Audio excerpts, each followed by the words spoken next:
It was 11:37 on a Tuesday night in November. My wife slid a laptop across the kitchen table. She tapped a single cell on a spreadsheet. Thorn. They're gonna try to steal the whole town. The cell said $14 million. The town was Holcomb Crossing, Oregon, population 220, after we rebuilt it from the ash 4 years earlier. The $14 million was what a man named Mitchell Howell had just offered to buy it for. The actual market value was $34 million. The community land trust value was $18 million. Mitchell was the husband of the HOA president next door. He had spent 8 months bribing 2 of my 5 board members. He planned to flip the whole town within 90 days. He did not know we knew. Sayer poured herself a glass of Pinot Noir. I poured one for myself. Where are you watching from? Drop a comment. My name is Hawthorne Bramwell. People mostly call me Thorn. I was 41 years old when this story happened. I had grown up in Holcomb Crossing, Oregon, a small, unincorporated town in the Cascadia foothills, 2 hours southeast of Portland, 3,400 feet up the Santiam Pass. Population, when I left for the Marines in 2003, was 310. Population, when I came back in 2007, was 317. Population, on Labor Day weekend of 2020, was 340. By Labor Day evening of 2020, the population was 0. The Santiam wildfires, what the Forest Service later called the Beachy Creek Complex, were the largest single-county fire event in Oregon history at the time. They killed 11 people. They burned through 193,000 acres. They displaced almost 9,000 residents across 4 counties. They destroyed 89% of Holcomb Crossing structures in 41 hours. The wind shifted at 4 a.m. on Tuesday morning. By 9 a.m., the elementary school was gone. By 11, the post office. By 2 p.m., the general store my grandfather had opened in 1962. By 6, the houses along Holcomb Road. By midnight, almost all of it. 280 residents got out. 60 did not return. I was in Portland that weekend, at the Skanska office where I had worked for 14 years as a senior project manager. My wife Sayer was at home in our condo in the Pearl District with our adopted son, Ren. We watched the satellite images of our hometown burning on a 32-inch flat screen we did not yet realize would be one of the few things we still owned that mattered. My parents got out at 3 a.m. They drove down to Staten. They did not lose their lives. They did lose the house my grandfather had built in 1962. They did lose the general store. They did lose every photograph, every quilt, every saved letter, and the 13-year-old golden retriever they had been promising me they would get a younger backup dog for. That was the worst 3 weeks of my mother's life. It was, at the time, the worst 3 weeks of mine. I learned later that there are worse stretches in life. I learned that lesson the way most people learn it, by surviving the first one and being told by someone older that one would not be the last. In October of 2020, I drove up to Holcomb Crossing with Sayer and a U-Haul I had rented from a Portland self-storage. We walked the streets where the houses had been. We took photographs. We talked to 4 of the 60 residents who had come back. We sat on a concrete foundation pad where my grandfather's store had been and ate sandwiches Sayer had packed from the Pearl District Deli. Sayer said, "Thorn, what do you want to do?" I had been thinking about that question since the satellite images. I said, "Sayer, I want to come home." She did not argue. She is a CPA. She is sharp. She knew, before I did, what coming home was going to require. She also knew, before I did, what coming home was going to be worth. In December of 2020, I resigned from Skanska. Sayer resigned from KPMG. We sold our condo for $612,000. We bought our first burned parcel in Holcomb Crossing on January 7, 2021, for $8,400. By April, we had bought 11 parcels. By the end of 2021, 36. We were not flipping. We were rebuilding. With a plan. The plan had a name. The plan had a legal structure. The plan was called the Holcomb Crossing Community Land Trust. The Community Land Trust was Sayer's idea. She had read about CLTs in a New York Times article in 2019, a piece about Burlington, Vermont's Champlain Housing Trust, which had been operating since 1984 and which had created 2,000 permanently affordable homes by separating the value of the land from the value of the housing on top of it. She had filed the article in her CPA brain. She had never expected to need it. She needed it in October of 2020. A community land trust, for anyone who has never had a reason to know how one works, is a nonprofit that owns land in perpetuity and ground leases that land to residents who own the housing on top of it via a 99-year renewable lease. The lease comes with a deed-restricted resale formula. The land itself never goes back on the market. The housing remains permanently affordable for whoever lives there next. The model is more than 40 years old. The IRS recognizes it under 501c3. Oregon recognizes it under ORS, Chapter 65. Sayer set up Holcomb Crossing Community Land Trust as a 501c3 in February of 2021. She filed the paperwork herself. She paid the $400 IRS filing fee out of our joint checking account.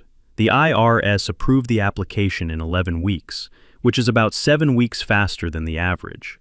The auditor on the file later told Sayer it was the cleanest CLT incorporation he had reviewed in his 18 years at the agency. Sayer accepted the compliment with the same flat expression she accepted most compliments. She thanked him. She filed the auditor's note. She moved on. We were the only 2 staff. We worked from a folding table in the back of a single-wide trailer we had bought used for $9,000 and parked on the foundation slab of my grandfather's burned-down store. Our first hire was an architect named Tamsin Brodker. Tamsin was 36, a graduate of the University of Oregon, and had spent 6 years designing modular housing for nonprofit housing developers in Portland. She had been laid off in the early COVID economy. She drove up to our single-wide on a Tuesday morning in March 2021 with a portfolio and a thermos of coffee. Sayer interviewed her. Sayer hired her on the spot. Tamsin moved to Holcomb Crossing 2 weeks later. She lived in a second single-wide we had bought for her at our cost. Our second hire was a carpenter named Mac Eaton. Mac was 61. He had grown up 2 doors down from my grandfather's store. He had moved to Salem in the 80s to work commercial construction. After the fire, he had driven back to Holcomb and parked his truck on the same concrete foundation slab we had ours on. He told me, the day I asked him to be our build supervisor, that he had been waiting 50 years for a reason to come home.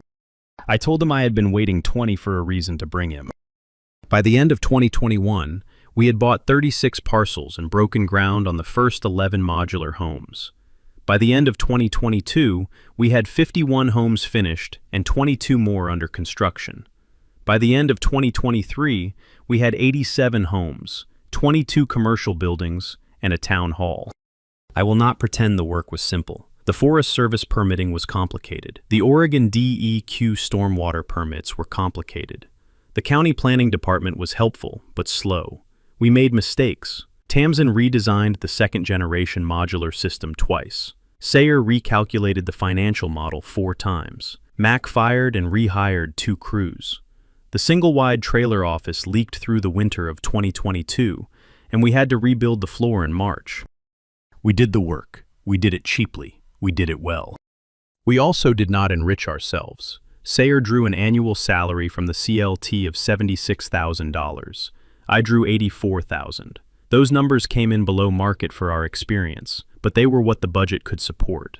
We did not take board fees. We did not take consulting fees. We did not bill the CLT for the single-wide trailer, or for any of the equipment we had bought ourselves. We had decided, in February of 2021, when Sayer filed the paperwork, that this was going to be a real nonprofit, not a vanity project, and that there would be a clean audit trail every quarter from day one. There was. There has been. There still is. That detail, in particular, is what made the November discovery hit the way it did. Because everything Sayer had built for 4 years was clean. Every dollar, every receipt, every approval. The part that was not clean stood out in a way it would not have stood out in a sloppier ledger. By the spring of 2024, Holcomb Crossing was a town again. Population 220. 41 of them were original residents who had come home. The post office was open 3 days a week. The general store had reopened under the same name and was being run by my sister Wendy's college friend. The elementary school annex was operating with 31 students. The volunteer fire department had 9 members, and a 1998 pumper truck we had bought used from Lincoln County for $50,000. The fair market resale value of the homes we had built came in at an average of $240,000 per house per Zillow. The Community Land Trust resale price, under the deed-restricted ground lease formula, was $112,000. The difference was the permanent affordability subsidy that made Holcomb Crossing possible. That difference, by Sayer's spreadsheet at the kitchen table, was $20 million. That was the number Mitchell Howell saw. The first warning sign was a Google review. In May of 2024, an anonymous review appeared on the Holcomb Crossing General Store's Google business page. 3 stars.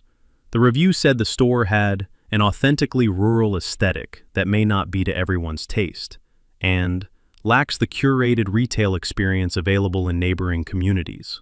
The reviewer signed off with a single word: Cascadia. Cascadia was Cascadia Vista Estates, the luxury subdivision built in 2010 on a granite ridge above us. 168 homes, average price $720,000. Fire skipped over them in 2020. Property values had been static for 4 years. Property values had been static until we rebuilt next door. The second warning sign was a letter from the Cascadia Vista Estates Homeowners Association, dated June 3, 2024, signed by the HOA president, a 53-year-old retired marketing executive named Gretchen Howell. The letter was 3 pages long.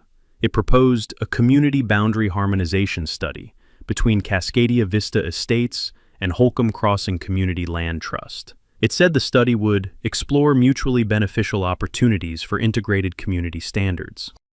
It said the HOA's preferred outcome was a unified Cascadia Community Master Plan. Sayer read the letter at the kitchen table on a Tuesday evening. She set it down. She poured herself a glass of Pinot Noir. Thorn. Yes. They want to annex us. I figured. They cannot annex us. I figured that too. She picked up her phone. She looked up the Lynn County zoning code. She read me the relevant subsection. Then she read me the corresponding section of Oregon Revised Statute, Chapter 65. Then she read me the Holcomb Crossing CLT bylaws. All 3 sources, in different ways, told the same story. A community land trust organized as a 501c3 under Oregon law was not eligible for HOA annexation under any circumstance, period. I drafted a response that night. I sent it through Briar Sutton, our attorney, who polished it down to 4 sentences and sent it on Holcomb Crossing CLT letterhead. The 4 sentences thanked Mrs. Howell for her interest, declined the boundary harmonization study, cited the legal impossibility of HOA annexation of a CLT under ORS 65, and invited any further correspondence to be directed to Mr. Sutton's office. Gretchen Howell did not respond directly. The Cascadia Vista Estates HOA Facebook page posted a long, aggrieved entry about it 3 days later.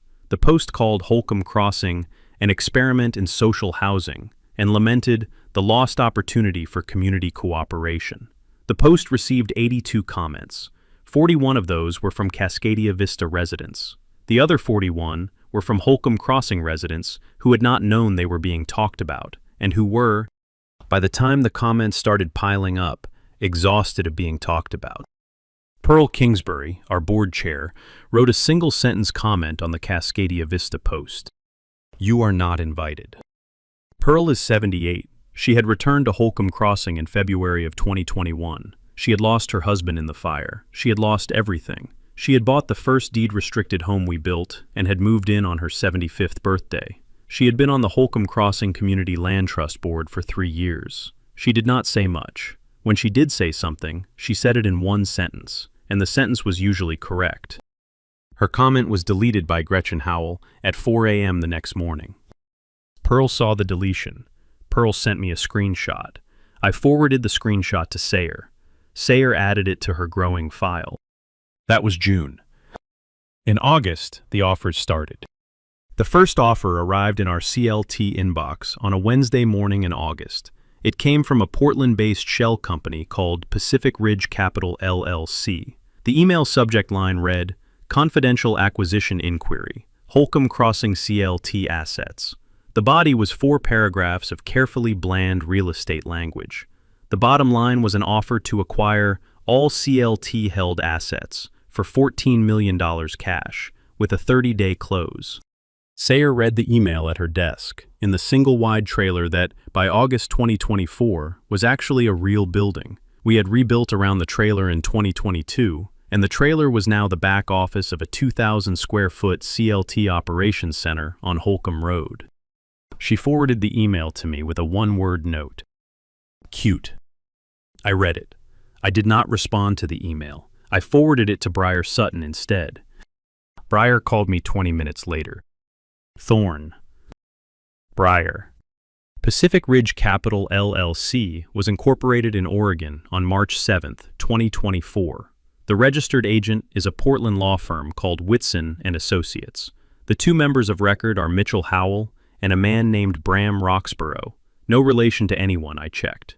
Bram Roxborough is a Portland real estate development consultant who has been on Mitchell Howell's payroll for 9 years. Briar. Mitchell is Gretchen's husband. Mitchell is Gretchen's husband, Thorn. Yes. I sat with that for a moment. I said, Briar, what do? We do nothing, Thorn. We let them keep offering. We document everything. We wait. For what? For them to make the second mistake. The second offer came on August 20th. 18 million. Same structure, same shell, same email. The third came on September 4th. 19.5. Same structure. I declined each one with the same 4-sentence response Briar had drafted in June. Holcomb Crossing was not for sale.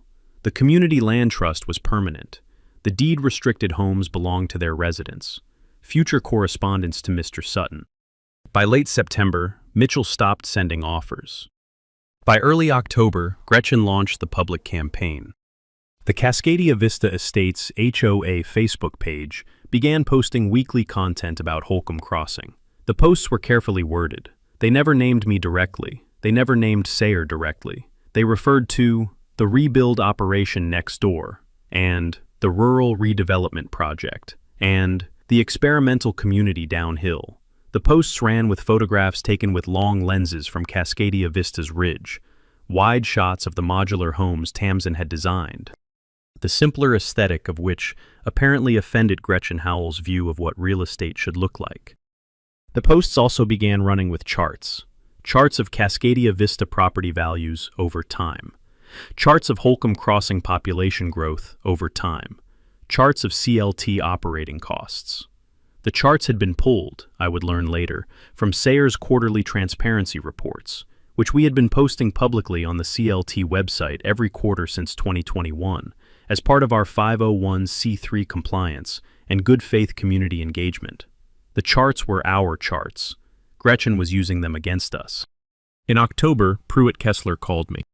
Pruitt is a journalist at the Albany Democrat-Herald.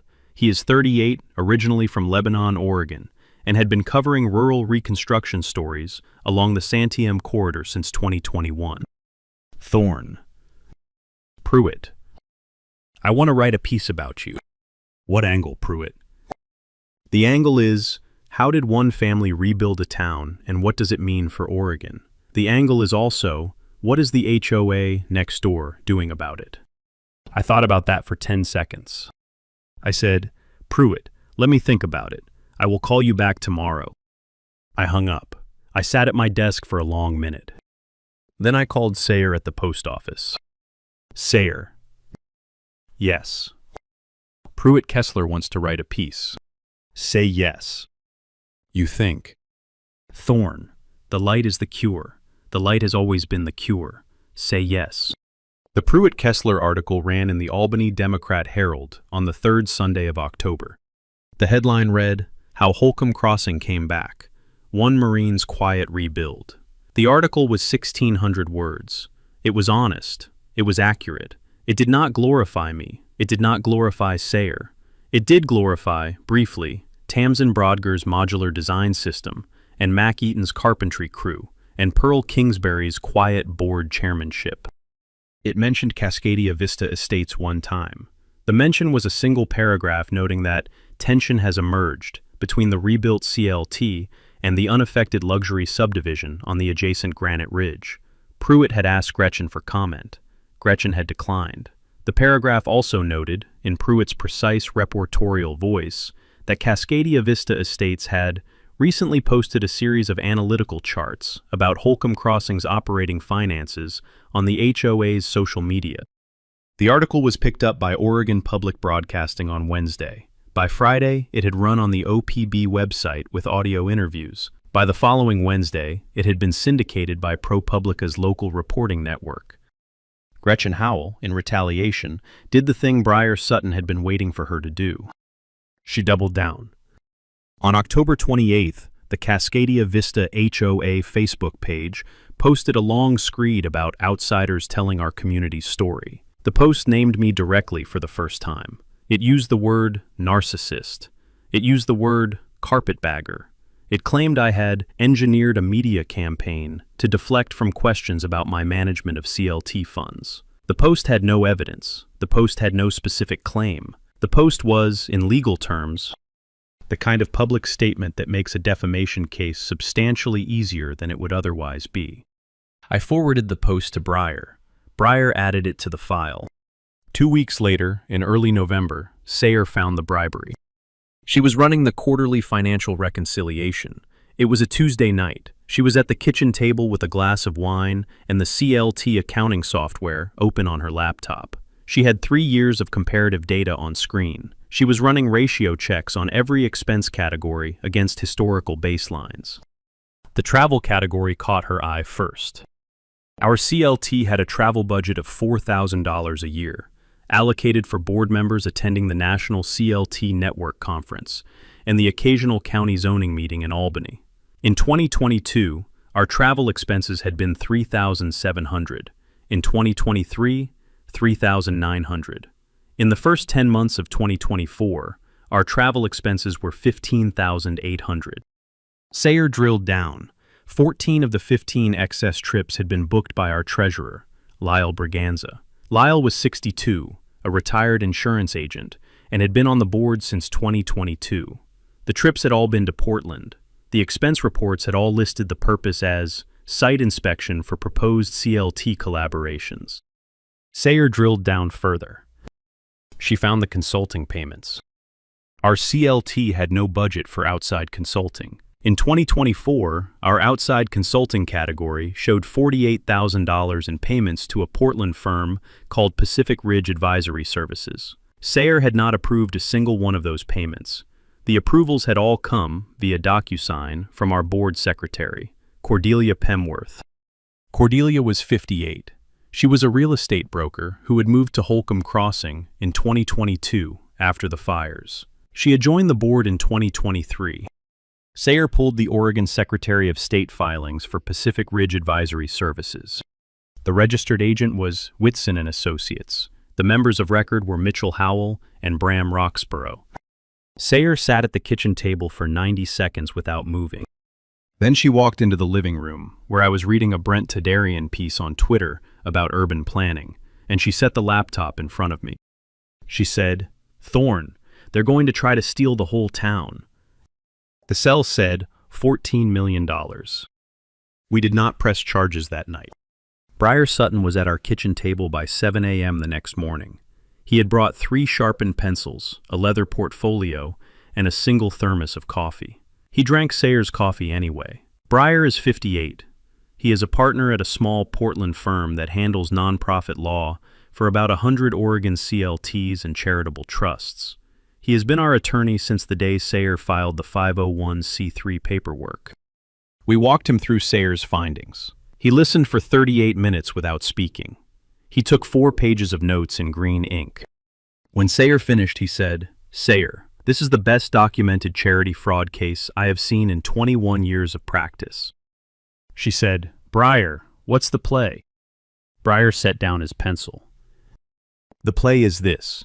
Mitchell Howell has been building towards something. The bribery is not the play. The bribery is the funding mechanism for the play. The play is going to be a board action, an attempt to vote on a transaction. They're going to wait for the annual board meeting, which is on December 14th, and they're going to introduce a motion for a strategic partnership or merger or asset transfer with Pacific Ridge Capital. Lyle and Cordelia will vote yes. They will need one more board vote.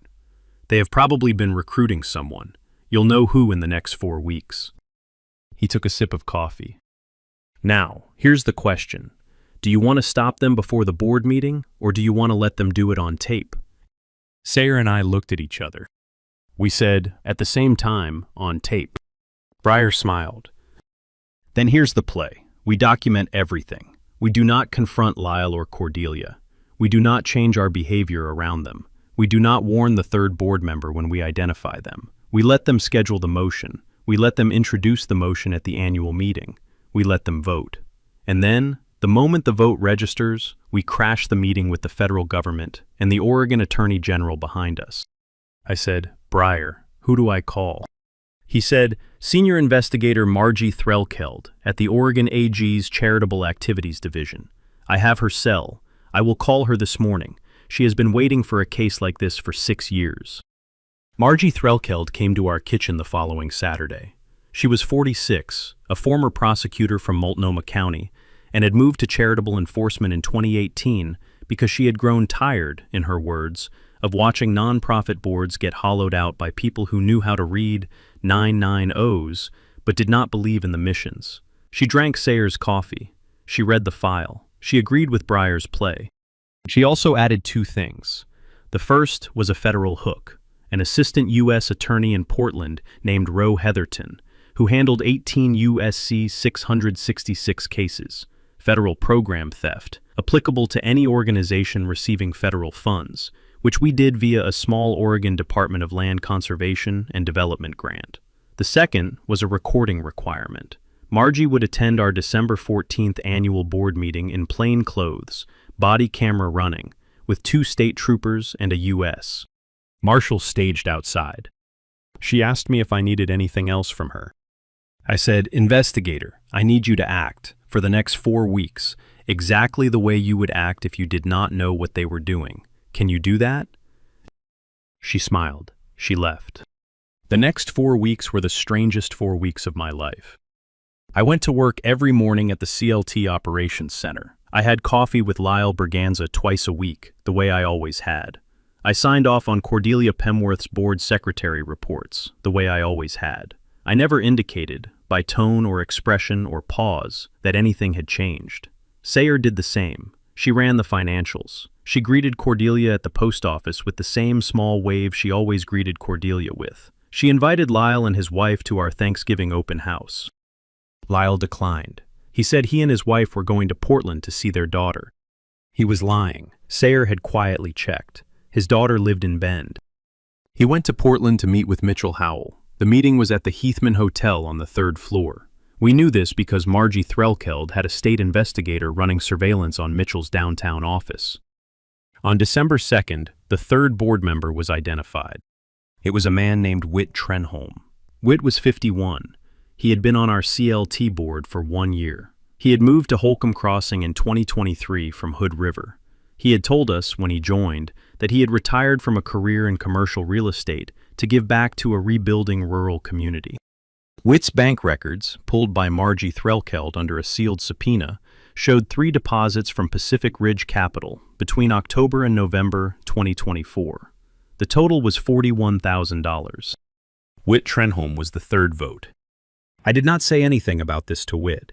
I did not change how I treated him. On December 8th, 6 days before the annual meeting, Breyer Sutton sent me a final case file. The file was 287 pages. It contained the bank records, the Pacific Ridge Capital corporate documents, the Pacific Ridge Advisory Services corporate documents, the DocuSign approval audit trail, the CLT travel expense reports, the Gretchen Howell Facebook posts, the Pruitt-Kessler article, the Lyle Heathman Hotel surveillance log, the Whit Trenholm bank records, 3 sworn affidavits from forensic accountants, and Sayer's complete spreadsheet of the financial fraud, color-coded, annotated, indexed. Page 286 was a printed agenda for the December 14th annual meeting, with the proposed new business motion already drafted by Mitchell Howell's attorneys and circulated to Lyle, Cordelia, and Witt. The motion was titled Strategic Partnership and Asset Reorganization with Pacific Ridge Capital, LLC. Page 287 was the meeting protocol Breyer had drafted. The federal warrants had been signed by a magistrate judge in Portland on December 7th. The state warrants had been signed by an Oregon judge in Salem on December 8th. Breyer called me at 4 p.m. that day. Thorne. Breyer. We are ready. Breyer. So are we. I hung up. I drove home. Sayer was at the kitchen table with the December financial report open on her laptop. Wren was at the kitchen counter doing math homework. The wood stove was warm. I sat down across from Sayer. 6 days. 6 days. Are you ready? I have been ready, Thorne. I have been ready since November 4th. She closed the laptop. She poured us 2 glasses of Pinot Noir. The annual meeting of the Holcomb Crossing Community Land Trust was scheduled for Saturday, December 14th at 9 a.m. in the town hall. The town hall is a single-story timber frame building we had rebuilt in 2023. It seats 180 in a single open room with a wood stove in the corner, a small stage at the front, and a kitchen at the back where Caro Yelvinton runs the coffee station every meeting Saturday. The hall has a small American flag, a small Oregon flag, and a wooden plaque above the stage that reads Holcomb Crossing, Estantley 1894, rebuilt 2023. On the morning of December 14th, the temperature was 27 degrees. There was an inch of fresh snow on the ground, and the kind of low gray Cascadia sky that promised more by afternoon. At 8:45, residents began arriving. By 9, the room held 142 people. Pearl Kingsbury was at the front row chair she had occupied for 3 years. Pastor Trevor Halsworth was beside her. Augie Renfrew was beside him. The rest of the board, Lyle Berganza, Cordelia Pemworth, Whit Trenholm, sat at the small board table on the stage with Sayer and me. In the back row, 3 silent observers. Margie Threlkeld in a gray fleece pullover with a body camera clipped to the inside of her collar. To her right, Roe Heatherton, the assistant U.S. attorney. To Roe's right, Pruitt Kessler with a notebook open on his lap. Outside, 2 state trooper sedans and a U.S. Marshal SUV. I opened the meeting at 9:05. Standard business. Approval of minutes. Treasurer's report. Lyle Berganza read the report Sayer had quietly rewritten Friday night to obscure the discrepancies he was about to be charged with. He read it without flinching. Pearl Kingsbury made a motion to approve. Augie seconded. The motion carried by acclamation. Then we moved to new business. I said, the board has received a request from a member to introduce new business. Treasurer Berganza, would you like to present? Lyle stood up. He smiled. He picked up a folder Mitchell Howell had prepared for him. He read aloud, for the next 9 minutes, the Strategic Partnership and Asset Reorganization with Pacific Ridge Capital LLC proposal. He used words like unlocking value and operational efficiencies and community character. He used the phrase $14 million twice. He finished his presentation. He sat down. I said, before the board considers the motion, Treasurer Pemworth, do you have anything to add? Cordelia stood up. She did. She added a brief endorsement of the proposal. Her endorsement also referenced preliminary due diligence by Pacific Ridge Advisory Services. She sat down. I said, the chair will entertain a motion to approve the proposal. Lyle Berganza moved to approve. Cordelia Pemworth seconded. In the audience, Whit Trenholm stood up, as a member attendee, not as a board member, since only directors voted, and offered 3 minutes of supportive public comment. The vote went to the board. I said, all in favor of the strategic partnership proposal, please indicate. Lyle Berganza raised his hand. Cordelia Pemworth raised her hand. There were 3 votes needed for a majority. Pearl Kingsbury looked at Lyle. She looked at Cordelia. She looked at me. She said in her one-sentence way, we are not selling our town. The room was very quiet. I said, before the vote concludes, may I present some materials to the board? I picked up the leather portfolio Breyer had given me Friday afternoon. I opened it. For the record, the board has just heard a presentation requesting that we sell every CLT-held asset to a Portland LLC for $14 million. The fair market value of those assets is $34 million. The community land trust value, under the deed-restricted ground lease formula, is $18 million. The proposed transaction would dissolve every covenant. It would remove every resident from their permanent affordability protection. I held up page 1. The investor is Pacific Ridge Capital LLC. It was incorporated in Oregon on March 7, 2024. The two members of record are Mitchell Howell and Bram Roxborough. Mitchell Howell is the husband of Gretchen Howell, the president of the Cascadia Vista Estates Homeowners Association. I held up page 17. Pacific Ridge Advisory Services, the consulting firm referenced in Treasurer Pemworth's endorsement of the proposal, was incorporated in Oregon on March 8, 2024. The two members of record are also Mitchell Howell and Bram Roxborough. Our CLT has paid Pacific Ridge Advisory Services $48,000 in consulting fees over the past 10 months. None of those payments were approved by the CFO. All of them were approved, via DocuSign, by Treasurer Pemworth.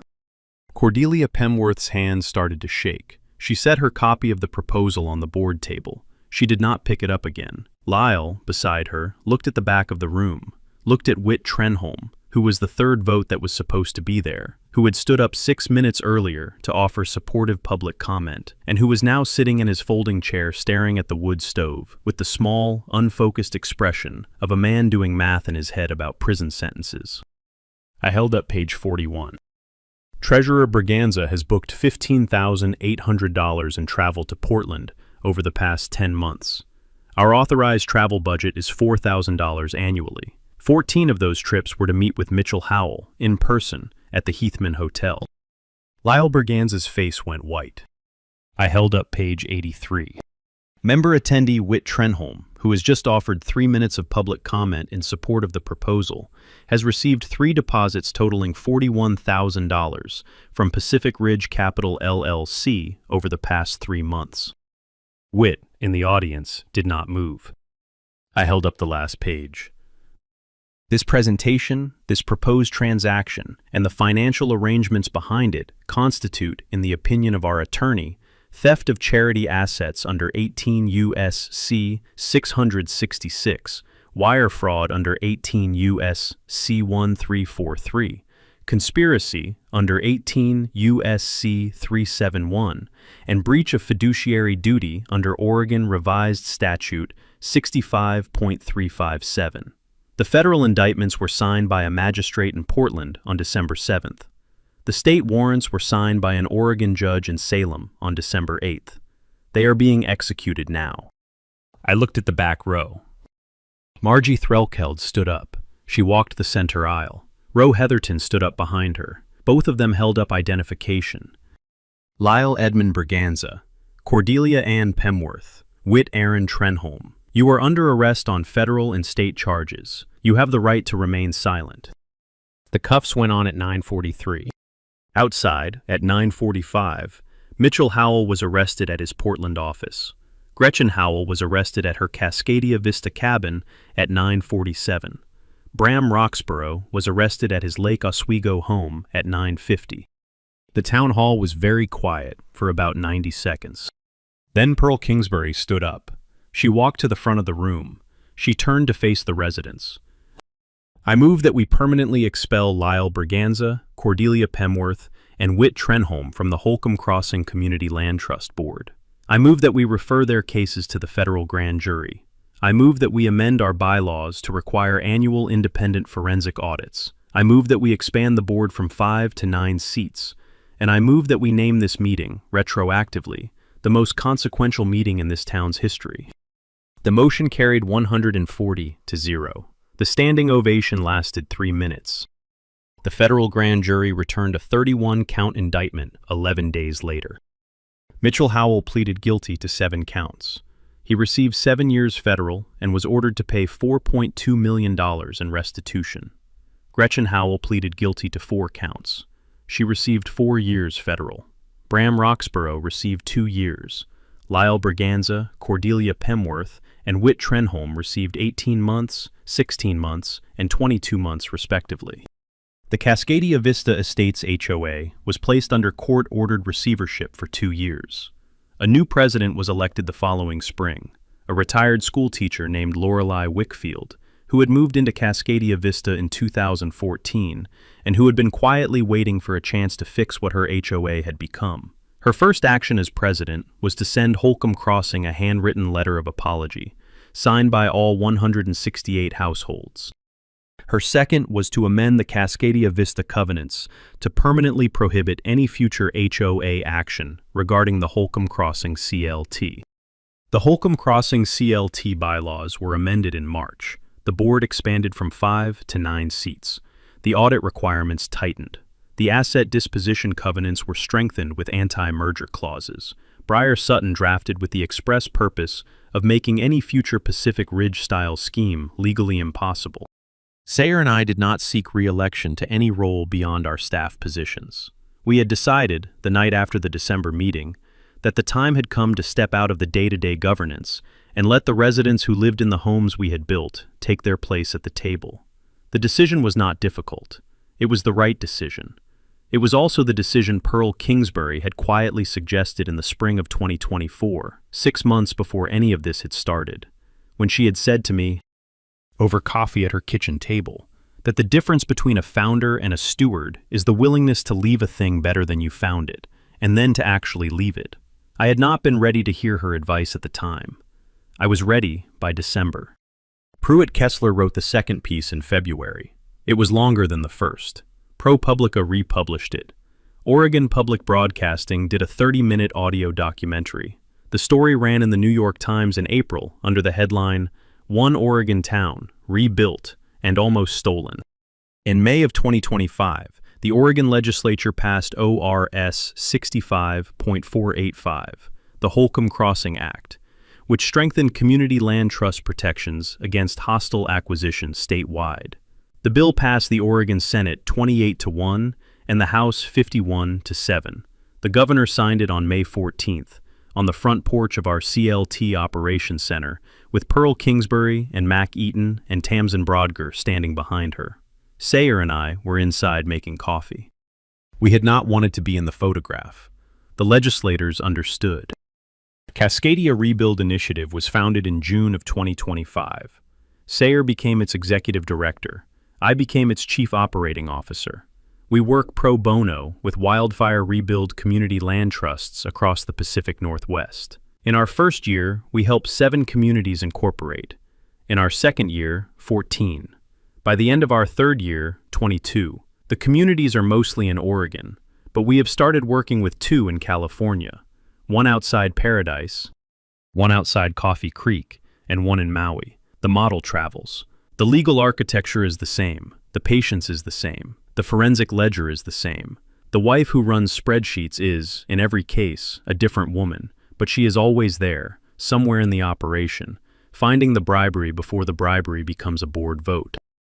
Ren turned 12 in October of 2025. He had become by then the kind of 11-year-old who could explain a deed-restricted ground lease to an adult without using notes.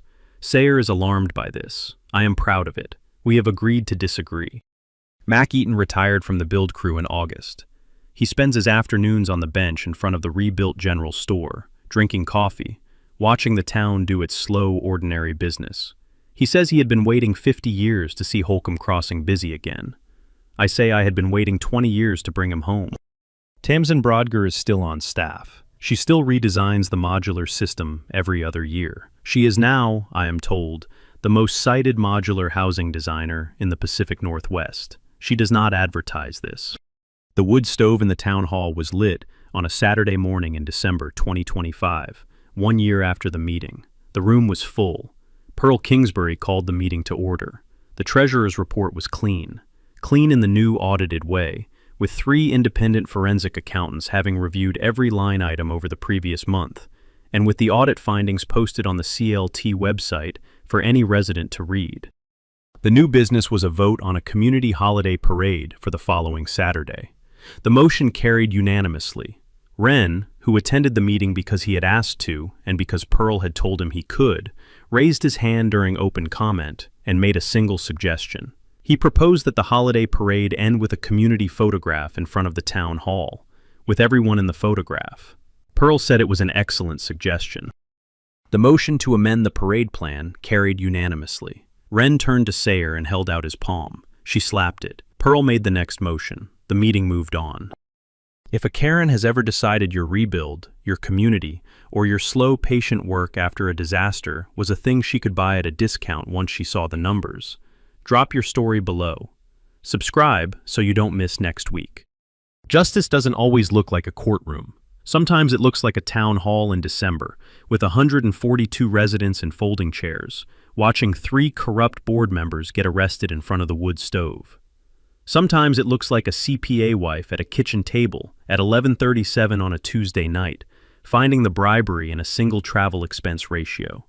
Sometimes it looks like a Marine veteran who learned, 20 years earlier in a different desert, that the slow, methodical work is the only work that holds up. Friends, here's the thing about Gretchen Hallwell. She didn't lose because Thorne Burnwell was meaner than her. She lost because she didn't read the statute. Oregon CLT law is unusual.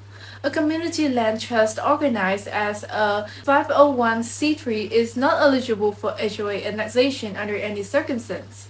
The deed restricted ground leases are permanent. The governance run with the land. Gretchen did not know any of this. Her husband Mitchell did not know it either. They saw a town that had been rebuilt from ash and they decided the rebuild was a financial opportunity. They forgot that some rebuilds are not financial opportunities.